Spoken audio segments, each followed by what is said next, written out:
especially that last 2 weeks, you really do need to just jog around. And you almost go to the starting line feeling a little bit sluggish and feeling as though you're a little bit underdone.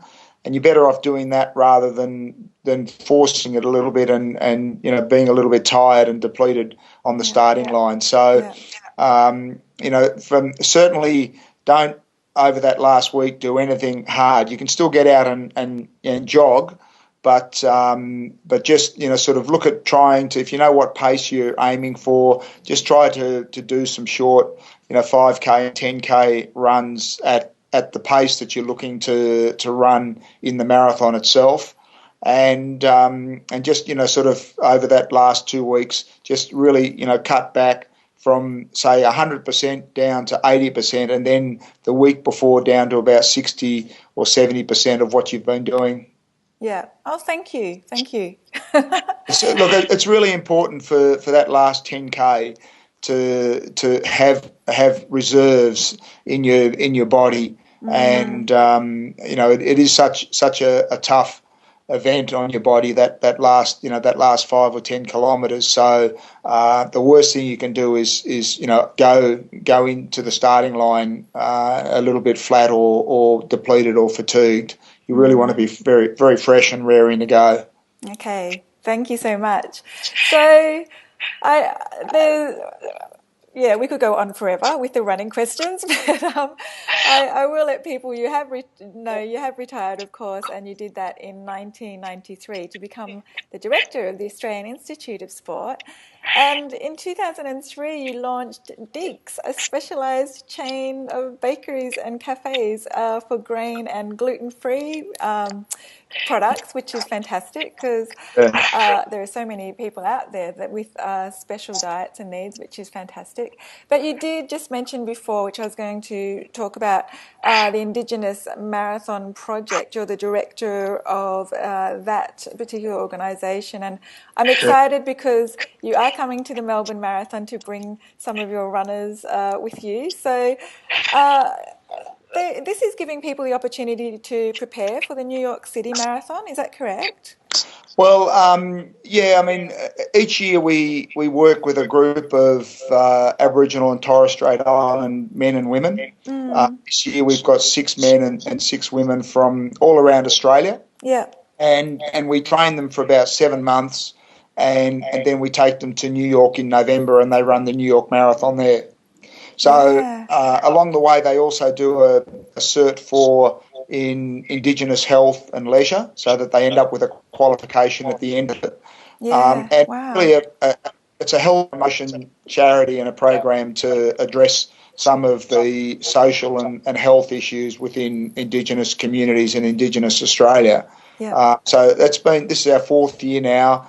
And it's an incredible privilege to work with some of these amazing young men and women and meet their families and visit their communities and help them to address some of the things that are killing our Indigenous brothers and sisters way too young. There's epidemics of all of the chronic diseases, the heart disease and cancer and diabetes and renal failure, as well as the social issues of suicide and substance abuse and violence. And it's really, I think, very sad for all Australians to live in such a beautiful, rich, abundant country. Yeah.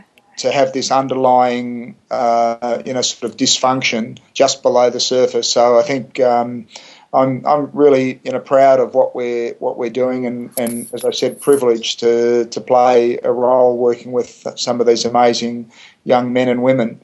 So that's a charity which is very close to my heart, and anyone who's interested can visit our website, which is just imp.org.au, and they can sign up for a electronic newsletter and get updates and profiles and lots of photos of our squads.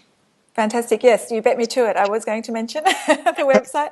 It's a great website too. I really liked it. And what I also like about it too, what you're saying, the importance of healthcare like diabetes, heart disease, but also just the self-esteem you gain from something like this is pretty incredible, and that must be so rewarding for yourself. I can only imagine.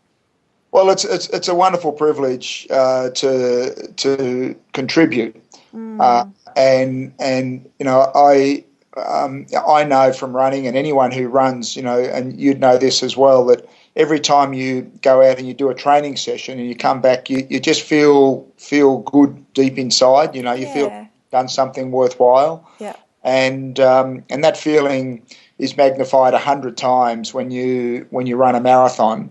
Let alone doing it in New York with 2.5 million spectators and nearly 40,000 other runners. So the experience is just incredible as a stimulus and as an opportunity to promote personal pride and achievement and integrity. Yeah. And I think one of the great challenges for us within Australia is to find ways to make our Indigenous people proud of what they're doing, so that they then are motivated and prepared to make an effort to look after themselves. Because what I've seen in too many communities is just a sense of hopelessness.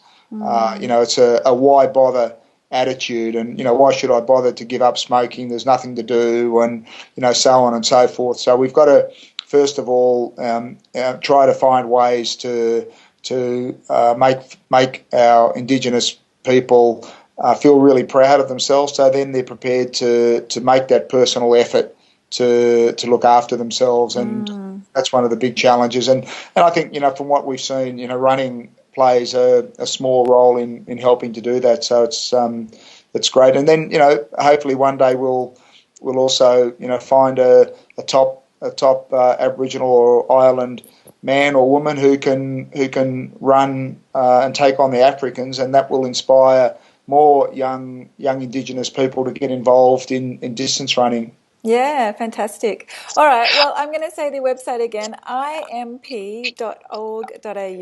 It is really great to get on there, so if you're interested, have a look. It's fantastic. Also, you're a very busy man.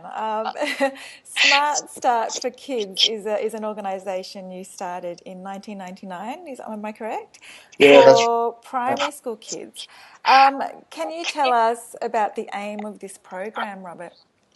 Yeah, look, sure, Don. I mean, we've been going for 14 years now, and it's a program that I started to help address some of the child obesity issues, which are so prevalent throughout, especially our cities and regional areas. Yeah. So we work in primary schools. We conduct assessments and screenings, and then run after school programs with the kids who are at risk, not just of overweight, but also underweight or very poor cardio fitness or motor. We work with them and their families to try to change their lifestyles and especially at a young age while they're still in primary school and still developing a lot of their attributes, to give them the confidence to engage in physical activity, so that then they can go back to the playgrounds and the sports fields and the dance classes and all of those other things and just participate more physically in their life. Yeah, it sounds good. I particularly noticed this. You have a physical fun program specifically aimed at children with autism spectrum disorder. Yeah. I suppose I'm interested in this personally because I once worked with people, with adults, and mainly adults actually, with autism I should say, mainly adults. But I just want to know, is there a difference? How is autism spectrum disorder different to autism itself? Because I had never heard of ASD before, to tell you the truth. Is there much of a difference? No, look, I think it's just a scale that's used, and as you know, there are different severities of autism. Yeah. So this is just a mechanism to try to sort of put some measurements into the severity of the symptoms that in our case the kids have. Yeah. And we use physical activity as a way to especially with regard to social integration, trying to encourage the kids with autism to interact with each other, improve their confidence, to address some of their social skills. And that's, it's been a wonderful program, and the feedback that we've had from the parents and the carers has been incredibly positive. And it's, it's only about, getting out there and playing games. Just have a whole range of games, and our staff are trained and experienced now dealing with kids with autism, to encourage them to be physically active, and through that to develop some of their social and communication skills, and some of their physical attributes as well. Oh, fantastic. I really like it. And what I also like is the holistic approach about educating parents, and also are you doing this with teachers as well? Is there a need for that too? Not so much with the autism. We tend to focus more sort of away from class, usually running it sometimes in a school, after school, or in a community centre. But certainly with our Smart Start for Kids and our healthy eating, exercise and living program, our HELP program. Yeah, that's what I meant, the whole Smart Start for Kids, Yeah, so we run that through the schools, and we really try to work with the staff in the school, with the Okay, we've got teaching staff, dedicated phys ed. Okay. Yeah, you still there? Yeah. We're freezing, are we? We just froze just one little bit, but that's fine. Okay. We got the message.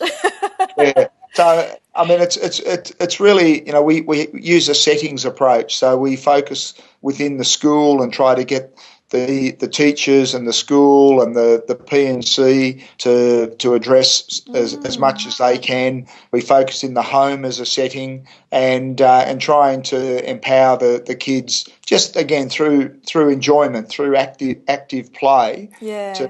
To develop a love of movement, and to develop their physical competencies and skills, so that they enjoy getting out there and being physically active. I like it. When are you coming to Victoria? Because I noticed you at the ACT, New South Wales, Queensland, South Australia. What is with that? Why are we missing out? Oh, well, I mean, I'd love to take our program, wherever we can fund it. I mean, it's a charity. We now have tax deductibility status, so if we can attract more funding and donations, then I'd love to be able to bring it down there and get schools and kids involved, either through the autism program, or obviously finding the resources to do it. Yeah, well, for people that are interested in this, which is fantastic too, the website is smartstartforkids.org.au. We'll put these websites up anyway, and just to let people know. And both of those projects are just wonderful. You were telling me earlier about a particular girl that you're also supporting. That ran the Boston Marathon? Yeah, Emma. Can you just tell us a bit, do you have time to tell us a bit about that? Sure, look, I mean, Emma was in our marathon project in 2012. So she was due to go to New York last November, but got injured through the year, so had a big interruption to her training. So we refocused her on Boston to give her an extra 4 months of training. And she came over to Boston, and she was at about the 40-kilometre mark when the two bombs went off at the finish line. So she was 2 kilometres from the finish. And she kept on running, and then the officials stopped the race at 41 kilometres. So, the furthest she'd ever run before was 30 kilometres. So she was already at 41 kilometres when they stopped the race. But didn't get a chance to run across the finish line. So, how frustrating. Yeah. So it was very, disappointing in some ways for her, but that, I guess paled into insignificance compared to the tragedy at the finish line. But Anne is really motivated and committed to wanting to run across that finish line. So she's now training up to come to Melbourne and run the Melbourne Marathon in excellent. October. So Yay. so we're really excited about that, and we're looking to get a group of people to meet her at that 41 kilometres and run that last 1.195 kilometres with her, and then have a bigger group actually at the finish line and see whether we can really make it a special occasion for her, because she's a wonderful young woman who has trained so hard and has sent such a positive message. But, the terrorists really, snatched that opportunity to run across the finish line from her. But we really want to turn it around and make it a really special occasion for her in October. So that's brilliant. Please, come along and support Emma at the Melbourne Marathon. Yeah, I'd love to meet her. Absolutely. Yeah, I'm sure you will. Yeah, fantastic. I really thank you for your time. I've got a few fun questions at the end, just to, I don't know, because I want to, because I can. Yeah. If you could, Sure. Robert, be anyone else, who would it be? Geez. I don't know. I'm quite happy being myself, Donna. I suppose that's a good answer. I'd be happy being yourself. So there's no one else that you look up to and go, wow. Look, there's lots of people that I look up to and admire and model myself, aspects of myself on, but I'm just doing my own thing. Good on you. Good answer. All right. If there was a movie about you and your story, who would you like to see play the lead role as you? Oh gosh, these are hard questions, Donna. I don't know. Who would I like to see? I think Sean Connery, because my wife made me grow this little Oh, we've lost you again. goatee. You there? Yeah, I've just got you back. I know. I was actually thinking the same when I asked you the question. I'm thinking, oh, there's a little bit of Sean Connery going on there. All right. Do you think he'll be up for running though? Well, no, maybe in his prime he might have. I think back in the old days of James Bond, I think he looked pretty good. He's Oh, he did. very gracefully and distinctively now. I just want to reiterate what an inspiration you are to many people, including myself. Whenever I think marathon, I think you, Robert. I think I've told you that before. I suppose an interesting question that I would like to know from you: who is your inspiration? Is there one particular person that has really inspired you?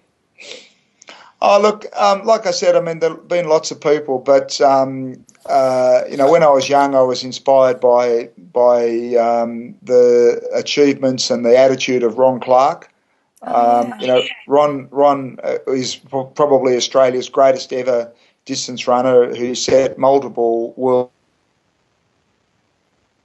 records in the 70s, and went on to work with philanthropic organisations and made a great contribution to Australia, especially up around the Queensland and Gold Coast area, where he was Lord Mayor of the Gold Coast and built an ecotourism resort up on one of the Stradbroke Islands up there. So, I mean, he's someone who I think was a great athlete, but continued to contribute. So he's someone who's always inspired me. Yeah, good answer. Yes. All right. I would really like to thank you for giving up your time today. I'm truly grateful, Robert, and thank you for sharing your running tips. And also Absolutely. Pleasure. Congratulations to everything that you're doing as well, and look forward to seeing you down in Melbourne, and keep training, and we'll be at the finish line waiting for you. Yay! Thank you so much. Oh, that's giving me inspiration to keep going. You never stop. Just keep going forward, just one step at a time. Fantastic. And remember, it's only running. Thank you so much. I want to say I really admire what you're doing, especially for the kids of Australia. I think those two particular projects that we spoke about are just, fantastic. And I would really like to get involved myself with the Smart Start for Kids. I'll talk to you more about that. But I have my own project at the moment with the Royal Children's Hospital, as you know, too.